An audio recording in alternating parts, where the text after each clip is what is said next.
When I brought my second born baby home, my goodness, was it a massive adjustment. I don't think I quite knew what had hit me, Laura. It was Mhm. just such a big change to go through. Managing a toddler who, is feeling a little bit funny about this new person in their life, and then having that challenge of juggling, challenging toddler behaviors, but also the very competing demands of a little tiny baby who Yeah. needs constant love and support. It is such a big change to make, and that's what we're going to dive into today on this episode of Brand New Little People. I'm your host, Dr. Fallon Cook, and I'm here with Dr. Laura Conway. How are you going, Laura? Yeah, I'm good. Thanks, Fallon. I just want to say sorry for my husky voice. I'm a little bit unwell at the moment, but I'm going to Oh, be doing my yeah. best today to answer these wonderful questions that have come through, and I hope that my voice lasts. How are you going, Oh, Fallon?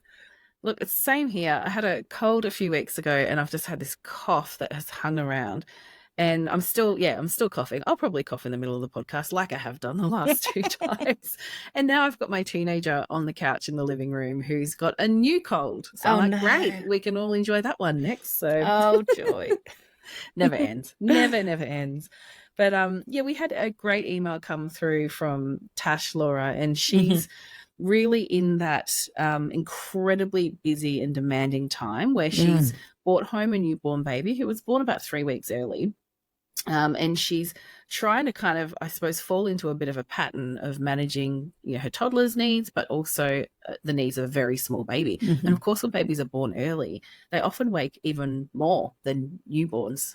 Yes. So even though her baby's been here for 3 weeks, it's now only the age of a newborn. So it Yes. just means that the frequent night wakes and the constant settling and feeding, it's really amplified for Yeah. families who have a baby who's born that bit earlier. Mm. And I thought, well, maybe, I mean, it's not just me, it's not just Tash. I think so many parents report that they really struggled when they went from one baby to two. Yes. And I thought, let's have a bit of a brainstorm. What are some of the things that are really helpful in managing that transition? What did you find, Laura? What helped you? I found it really helpful to become comfortable and confident in knowing it was okay to put my little baby down into his bassinet whilst I was looking after the toddler. It's such a different ball game when you have that toddler running around. It's not like when you brought your first baby home and you can just totally focus on that baby and get everything, all your ducks in a row before you sit down for a feed and get your Mm. glass of water, get your phone, get your TV remote or your book and all of those things. Once you've already got a toddler and you have a little baby that needs to be fed, you just can't be, you don't have that luxury anymore.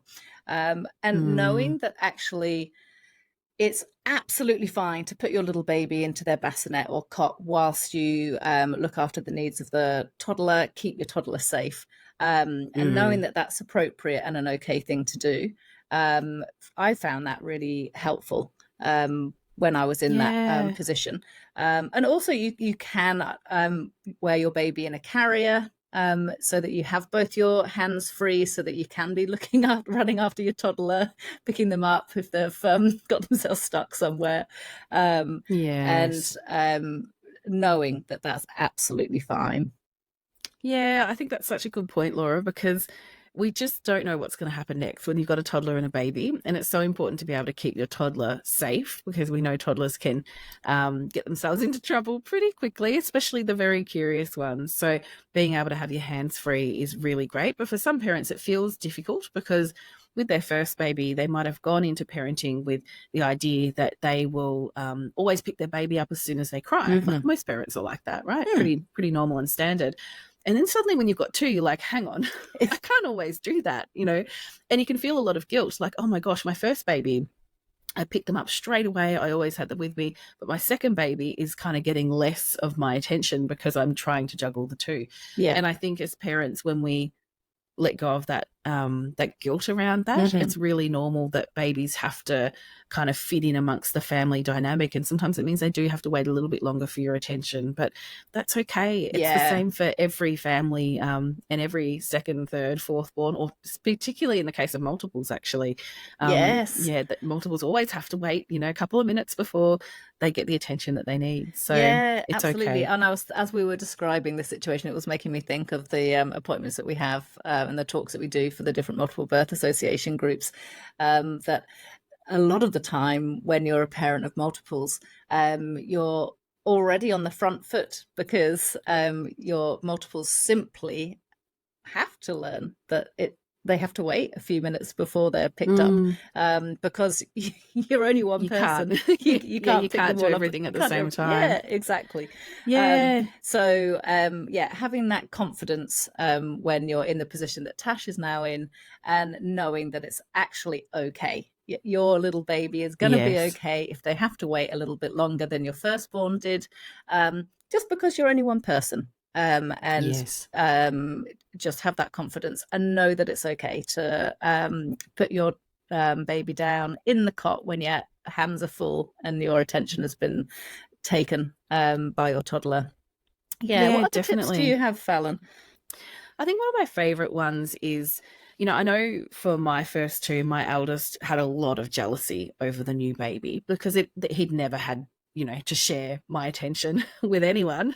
Yeah. And so one of the things I found really helpful was once you're going okay with feeding, um, making that feeding time for the baby also special for the toddler. So No, it no. might be that when you feed the baby, you can say, hey, it's time for us to have a bit of special time too. Let's watch that episode of Bluey or whatever show they're loving at the moment. Have them snuggle in beside you, and you can talk to them about, oh, why did that happen? What do you think is going to happen next? So you've Yes. got that shared attention on the show. Your older child's thinking, this is great. I love it when mum feeds the baby, or dad, might be feeding the baby too, because that creates that special close time. Or it might be a book if you're really confident with how feeding's going and you can manage to juggle a book, or your toddler can Yes. hold the book. You can still create those moments of connection, and that can really reduce that sibling jealousy that Mm, can pop up. So that's definitely a favorite one for me. But I think for yes. so many families, put them in the pram, get out and about. It's often the easiest way to do it. If your toddler can go on a little glider bike, or maybe they love riding in the pram, get them both out and about. And just being on the move can often be an easy way to settle a baby. It gets you a bit of fresh air, and your Yes. toddler's burning off some energy too. Yeah, yeah. And thinking about taking yourself, if the weather's horrible, or it's too hot or too cold, go into a shopping centre. Yeah, And love shopping centres. yeah. When I had kids, I really realized how great shopping centers are.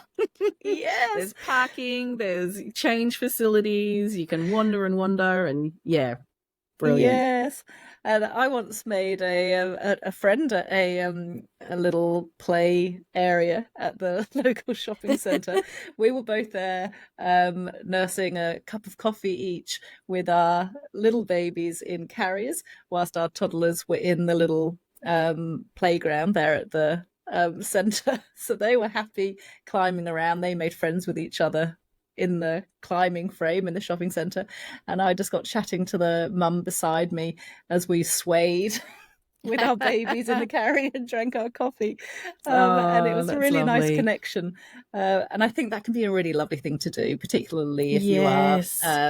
lacking family support or social support. Yeah. Thinking And about often, mm, yeah, oh sorry, when babies are really little, you often don't have your parent group yet either, so yes, you might be waiting for that to get started. So if you don't have a parent group around you, then yeah, go to places where there will be other parents, and you might find your people, your tribe. Play yeah, centers are a good one too. yeah, Look at which ones have a really good and secure toddler play area, so you're not having to run, from one end to the other. But that can just be a great space for your toddler to burn off energy, and you can just sit there, feed, go to ground, whatever you need to do. And if your baby's crying, no one cares. Those places are noisy. yeah, Same with shopping centers. If your baby is having a big cry and they're really difficult to settle, sometimes having the noise of a shopping center or a play center around a baby, they actually find that really soothing. And Mm, often they will settle down more easily than if you're at home and it's really quiet. yes. So yeah, definitely, yeah, get out and about when you feel up to it. Going back to Tasha's question, she does mention in her email that she's having some difficulties with feeding the baby, which is making things really hard. So, of course, Mm, have a chat to your health nurse or a yep. lactation consultant for support with feeding. That's really important to do. And Tash wondered when's the right time for a coaching call. Really, anytime. I'm really happy to see you, even if your baby's really tiny. We can talk through how things are going, some different strategies you could try, in managing your new baby with a toddler, or if your new baby's very unsettled, some different settling approaches, or if you're wanting them to be able to Mm. settle in their cot, we can talk about that as well. I had a question the other day actually from someone saying, "At what age can we start to settle our babies in a cot?" And I was like, any age, yes, even really tiny babies. We can start practicing it. It doesn't mean we have to only settle them in the cot, but even Yes. newborn babies, like I know with mine, I just couldn't hold a baby all the time. So I would put them Yep. down to fall asleep sometimes, and then the cot just sort of remained familiar. So it's fine to start practicing that, Yeah, even yeah. when they're quite And small. I think it's always good for parents to realize that um, settling your baby in the cot, popping your baby in the cot, isn't the same as sleep training. You know, Yeah. you could, when your baby's really little, of course, we're not going to be doing anything really full on with Mm, settling a very little baby in the cot.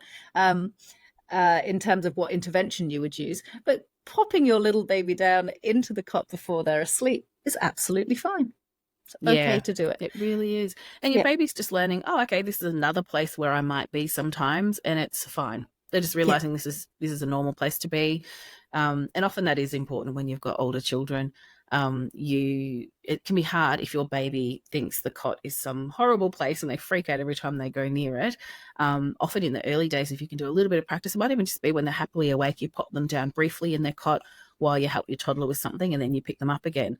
And what that's yes, showing them is the cot's fine. I might get put down there, but mum or dad always comes back. And yeah, so yeah. little moments of practice are fine. Yeah. So good luck, Tash. You might also find that as your baby gets a little bit older, you might start to see a little bit of an overlap with your little baby's sleep and your toddler's sleep, like in terms of day naps. Mm, But I always caution parents not to go in with that being the aim. Your baby and toddler can have completely different sleep needs from each other. And one might yeah. be a cat napper and the other one has a higher sleep need and needs a lot of sleep during the day. But Mm, you never know. As they get a bit older, you might have some overlap and you get to have an hour or so to yourself with both the baby and the toddler asleep during the day. yeah. Yeah, and just know that you will find your feet. Even though right now you're probably thinking, how on earth do I do this? It's impossible. Like how can I do it? I was there, Laura was there, Yeah. every pediatrician who's had a kid has been there. Like Yeah. we all have that moment where we just think, what have we done? This is impossible. But you will find your feet over those next few months. You'll start to get a little bit of a pattern happening and your confidence will build, and it will feel more manageable. So yeah, good luck, Tash. Mm. Laura, we also had another question from another Laura, who wants to know about transitioning from 2 to 1 naps. When do we typically suggest we do that? How do we do it? Mhm. And I think we could have a quick discussion of that. But I just wanted to point out there is a chapter called Toddler Sleep Patterns in the toddler program that really dives into naps, when to drop them, and there's instructions on how to drop a nap as well, whether you sort of gradually let it go or you make one big change at a time. But I mean, typically we sort of say, Laura, don't we, from about 12 months of age to, look, usually around 14, 15 months. I think most toddlers are ready just for Mm. the one nap. But my kind of golden rule is if you have a toddler who's over 12 months of age and there is anything wrong with their nighttime sleep, like they're waking up really early in the morning or they're waking really frequently overnight or having long wakes at night, drop down to one nap. Yeah. It's just time to do it. And it might not feel like it's time, but often when parents push through a few Yeah. days, they fall into a rhythm and they push more of their sleep into the night. What Yeah. other tips would you have for parents? Yeah. I would be thinking, not to be worried about dropping down to one nap. It does feel like a major step in your baby and toddler sleep to move down to one nap. But what we know is that it can feel overwhelming, and you can think, how on earth can I move my toddler to one nap when they're really not coping on the two? And you think, well, they're just tired all the time. They're tired. I can't stretch them later for that first nap, and then they're really grumpy in the afternoon.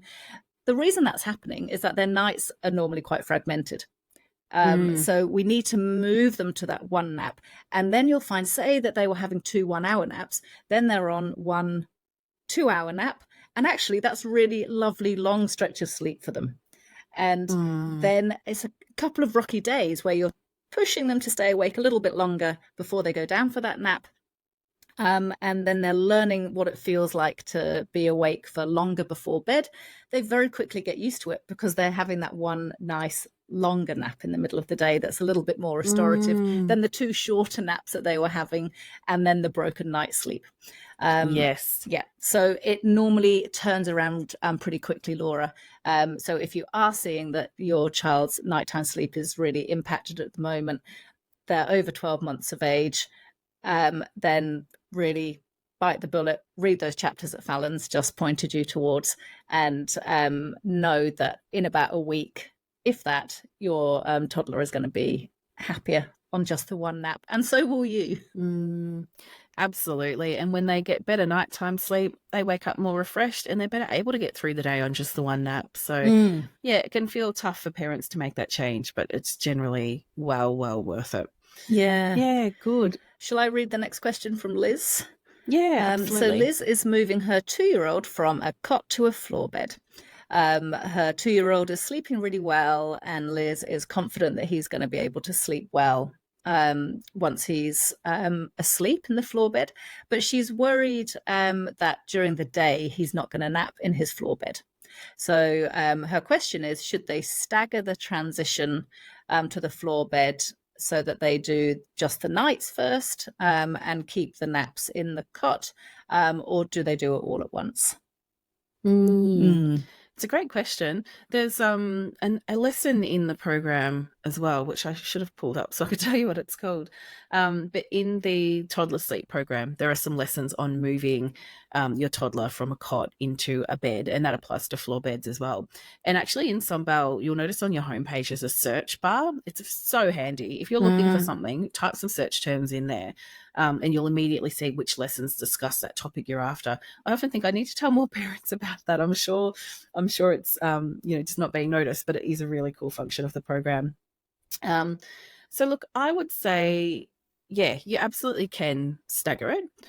There's no reason why you shouldn't. I guess I would be thinking about your toddler's temperament. So for some toddlers, you're probably going to make a bit of a fuss, like, oh, we've got a new bed. This is so nice. Look at your floor bed. It's got a special blanket. So when you introduce that floor bed at night, your toddler might be thinking, well, I don't want to go back in my cot. That's for babies. Yes. I'm big now. And so you might not be able to control how quickly you make that transition. Depending on your toddler's temperament, you might just need to go, okay, it's all sleeps in the bed now, and we're just packing up the cot. So, yeah, you could certainly try staggering it a little. And if it's not working well, then just make that clean transition. Yeah. And I think you would typically say to parents, when you're moving your toddler to either a bed or a floor bed, think about safety. It's so important, because toddlers have gotten injured because they don't understand that they are supposed to stay in their bed and that they shouldn't try sliding down the stairs on their bottom at 10 p.m. Like, they can just go and get all sorts of wild ideas about things they want to try out, and they might realize that you're not there. Maybe you're asleep and they're thinking, great, I'm finally going to go and see what the toaster does. So, think about using a baby gate on their bedroom door. If they need you, they'll walk over to the gate and they'll call out for you. You'll still hear them, but they're not going to go wandering the house. And please always make sure any cords you have hanging for adjusting your blinds on your windows. Many toddlers like to kind of use them as a necklace and put it around their neck and dance around a bit. It's a recipe for disaster. Please make sure that those cords are either secured to the wall, or remove them, come up with some other Yeah. system for keeping them well out of the way. So Yeah. really go into your toddler's bedroom and think, if I was a curious toddler, what would I want to do in here? It might be that you've got to secure some cupboards or a bookcase to the wall using a bracket before you can take them out of their cot. Yes. Um, Oh, Fallon, that mm, reminds me of a family I saw in clinic recently where we were talking about this exact thing. And I said, if you've got any chests of drawers, then think about securing them to the wall so that your toddler doesn't open the drawers and use it as a staircase. And this mm. mum said that that is one of her earliest memories, is using the chest of drawers in her bedroom when she was little as a Oh no. staircase. And she thought it was great to climb up these steps and then dance on the top of the chest of drawers. So she was like, yeah, I'm definitely going to make sure that the chest of drawers is secured, because if my toddler is anything like what I was like, she might do the same Yeah. thing.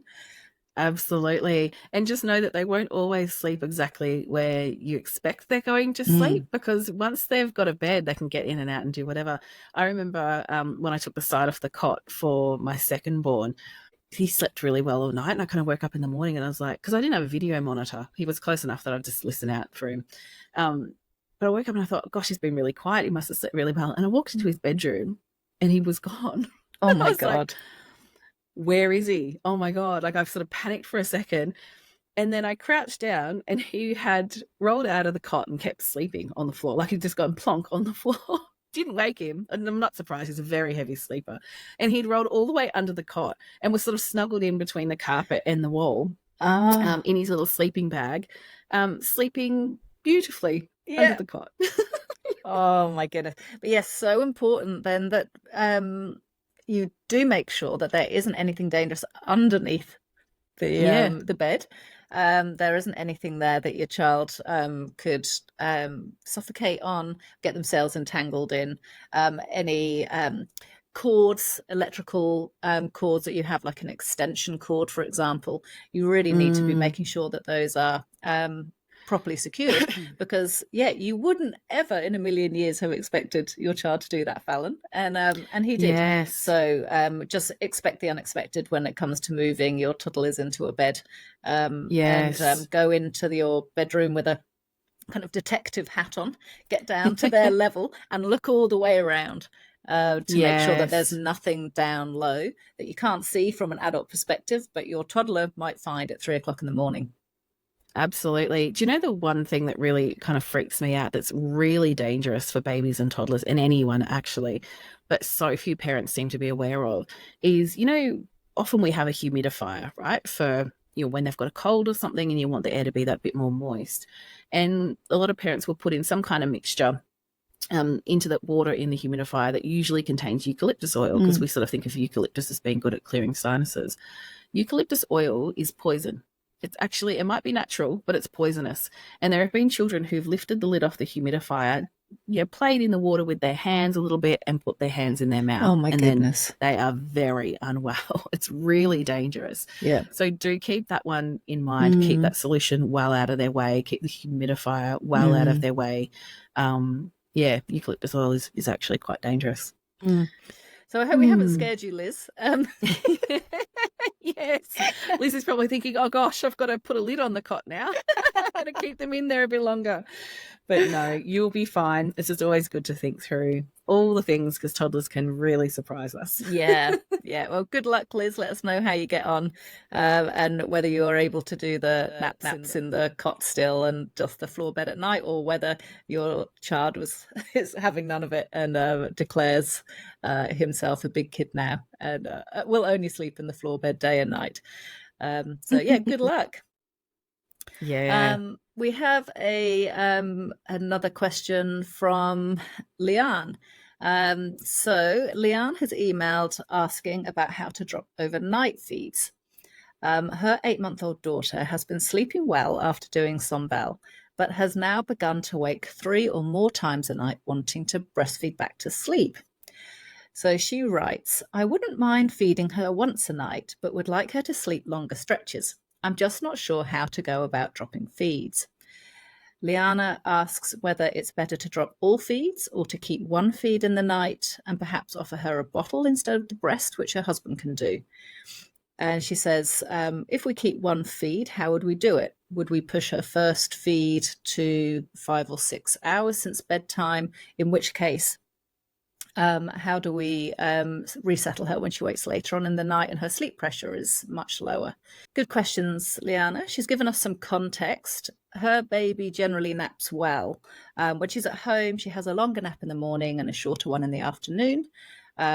Normally makes sure her baby's awake by 4, so that she has a good long 4.5 hour wake window before bed.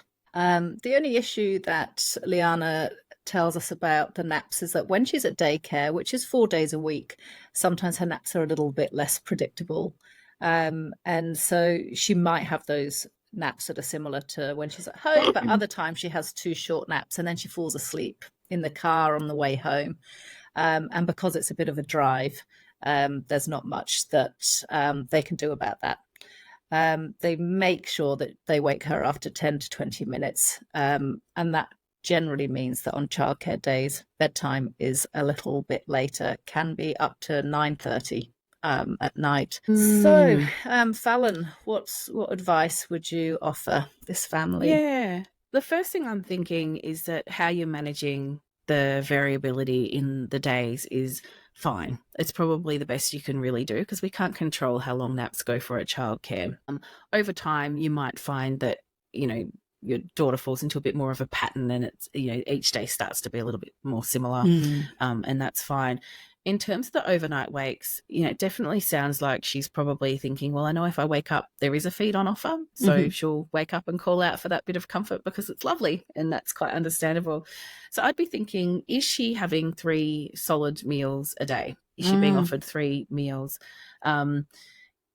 Because generally, if they're over 6 months of age and they're having 3 meals per day, they tend to not need the overnight feeds in order to meet the total number of calories that they need to grow and develop well. So you absolutely can start to reduce the night feeds, and she'll compensate by taking on more calories in the daytime. She might even show more interest in solid foods when you start to reduce the overnight feeds.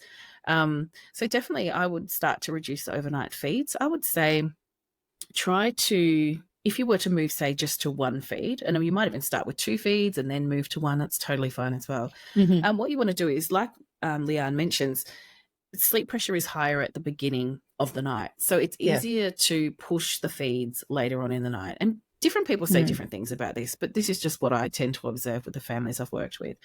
So I would tend to say, okay, I'm going to offer that first feed maybe at, say, 2 a.m. or later. And if the baby wakes up before that, you'll choose one of the settling approaches in Sombal, and you'll use that approach to help resettle your baby. Get them as close to that feed time as you can. Generally, after a couple of nights, they're then used to not having the feed until around about that time, and they stop waking up that bit earlier.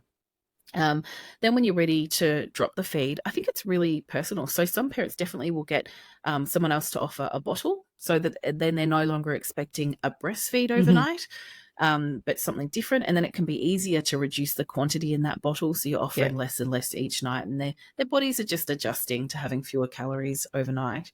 But I think it does come down to the individual baby, because some babies will be furious that there's less in that bottle, and they'll cope better just not being offered it and being resettled instead. So you can have a bit of a think about whether it's better to gradually reduce the amount in that bottle or to just drop it cold turkey. But given you're doing 3 breastfeeds a night, I definitely wouldn't drop 3 breastfeeds cold turkey, because we want to give her body that chance to compensate and take on more calories in the day. So I would choose what approach you're going to use to resettle her without a feed. Practice that for all of her settles. Even if you're using a different approach, just start to use one approach for resettling, so that when you do go to resettle her, she thinks, oh, okay, I'm not going to get a feed, because when this happens, I know that means we're going back to sleep again. Would you add anything to that, Laura? No, I think that all sounds very sensible, Fallon. When you get down to just the 1 feed, Leanne, then it really is a case of you deciding when you want to drop that feed altogether, whether it's a breastfeed or a bottle feed. We know that some babies cope really well just having the 1 feed a night. And parents may continue to do it until a time of their choosing. Many parents will think 12 months is the time that they're going to stop the overnight feeds, but that's purely parental choice. If you find that your baby continues to wake overnight when you've been using that one particular way to resettle her and you're only offering her the one feed, then it might be that you have a baby who is a little bit more temperamental when it comes to the feed. And we do find sometimes that some babies wake up going, is it time yet? I know I'm going to get a feed tonight. What about now? What about now? And now? And now? Yeah.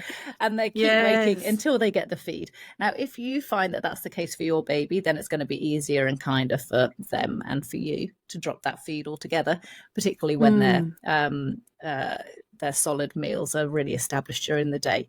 But if you find that you're just on the one nap and one feed overnight and she's coping beautifully and they're not having wakes all the way around it, then you can continue with that for as long as you like. Yeah, absolutely. And as I always say to families, it's usually 2 nights with no feeds being offered and they forget about it. And when they no longer expect there to be any feeds overnight, most babies will just start to sleep really well, unless there's a sleep pressure problem. But yeah, we don't sort of have any evidence here from what Leanne's saying that there is one. So yeah, well done, Leanne, and let us know how everything goes. Would love to hear an update. Yeah, well done. Yeah, good. So that brings us to the end of all of our parent questions for the week. Thanks again to all of our lovely members who sent in these great questions, because it's not only, I think, helpful for you to get an answer to your questions, but it helps so many parents. We get emails from parents all the time saying, I've never sent in a question, but I'm just loving hearing that other parents are having the exact same struggles that I'm having, and it can feel very validating. And that's just, really, really lovely to hear. There are coaching calls available if you're a member and you think, hang on, I'm not managing too well, or I just want to have a check-in with either me or Laura. You can absolutely do that. I've just opened up, I think this week's pretty full. Next week I've opened up a couple of appointments to fit a few more in if someone needs them. We are also going to be doing something pretty cool. When will it be? Not this weekend, weekend after, Saturday the 11th of May. The Parents You've Got This people, and they're very lovely people, are having a wonderful family picnic. It's going to be at St. Vincent's Garden in Albert Park from 9 a.m. until 1 p.m. And there's going to be really cool things for families. So if you just need a good family day out, come and join us. We will be there. There's going to be things like family yoga, massages, book reading, kids entertainment, and a panel of experts to answer all of your parenting questions. So you can come along and meet us and say hi. We'd love to get some photos with all your gorgeous babies and have lots of baby cuddles. And there's a tote bag for the first 100 families who come along, and it's all free. I think it's might be sponsored by Mastella, who sponsors Parents You've Got This. So they provide a lot of lovely support so that we can have these beautiful events, and it means that you are building your parenting village and community. If you are feeling a little lonely and you're in Melbourne, come along. We would just be so thrilled to meet you and your little ones. And that's on Saturday, the 11th of May. And we also recently recorded some podcasts with the Parents You've Got This, lovely ladies, Christy and Freya. Now, they have a podcast called The Expert Guide to Parenthood. And it's a wonderful podcast where they bring together a range of experts on a whole host of subject areas that are relevant to pregnancy and the early years of parenting. So they have lactation consultants, obstetricians, pediatricians, yoga teachers, so many things. And Fallon and I are their sleep experts. So if you do want to listen to another podcast, you want a recommendation of a podcast to listen to when you're on your walks, then check out the Expert Guide to Parenthood.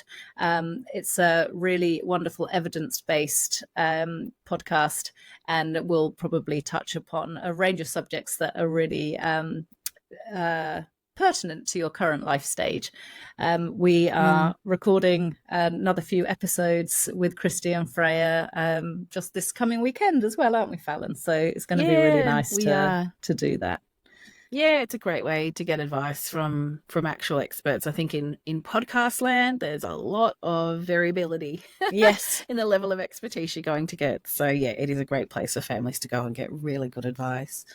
Excellent. So, yeah, look, if you've been listening along to the podcast and haven't subscribed, please subscribe. It helps, I think, with the algorithms. We get suggested to other parents who, have similar interests and that sort of thing.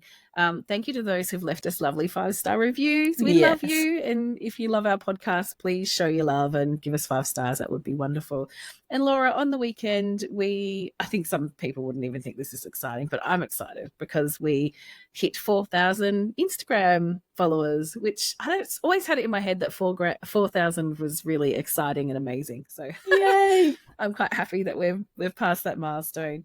We're also posting some bits and pieces on TikTok and Facebook as well. So if you're not following along with us, it's another great way to getting things like little checklists and things you can look for and check off with your baby. Useful little bits of information that will hopefully help you on your parenting journey. So thanks everyone for listening to us and giving us follows on social media. It's really wonderful. We love to be the sensible voice of reason amongst all the misinformation out there with regards to babies and toddlers sleep and settling. So thank you so much. We love your reviews and we love having you listen in every week to our podcast. Yeah, absolutely. Have a great week, everyone. We'll be back again next week. Thanks, everyone. Bye-bye.